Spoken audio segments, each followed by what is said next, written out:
अंसारी औरत है, एक मदीना के रहने वाली, पर्दे के अंदर आई है और जब आ रही है ना मैदान ओहद की तरफ, रास्ते में उसे लोग मिले हैं। एक बंदा मिलकर कहता है माँ जी त्याड़ा पुत्र जो है वो शहीद हो गया है।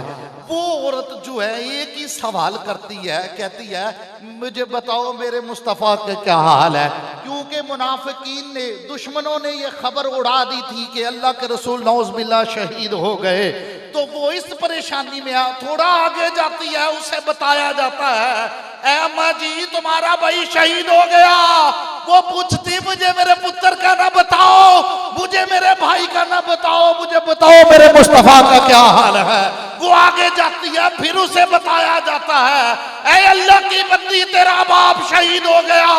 वो कहती मुझे मेरे बाप का ना बताओ, मुझे बताओ मेरे आका का क्या हाल है। आगे जाती बताया जाता है ऐ औरत, ऐ अल्लाह की बंदी तेरा खामद शहीद हो गया।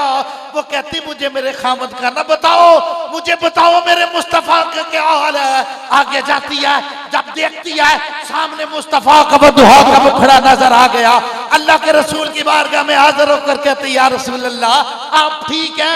फिर अर्ज करती है या रसूल अल्लाह मुझे मेरा पुत्र, मेरा बाप, मेरा भाई, मेरा खामद सारे शहीद हो गए, आप सलामत रहे मुझे कोई परवाह नहीं, आप सलामत रहे या रसूल अल्लाह मुझे कोई परवाह नहीं है उनकी।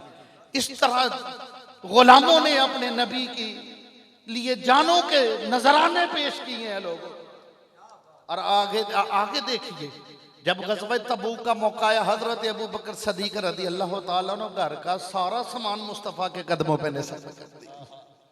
और फिर हजरत उमर फारूक आधा सामान लेकर हाज़िर खिदमत हो गए और हजरत उस्मान गनी ने सैकड़ों ऊंट साजो सामान के साथ मुस्तफ़ा की बारगाह में पेश कर दिए। ना माल देखा ना जान देखी, सब कुछ मुस्तफ़ा की बारगाह में लुटा दिया। और फिर करीम आका अलैहिस्सलातु वस्सलाम के गुलामों ने वो तारीख रकम की है कि ये आसमान की आंख ने इतनी वफादारी का जो है पहले मंजर कभी ना देखा था। एक एक अदा पे जान कुर्बान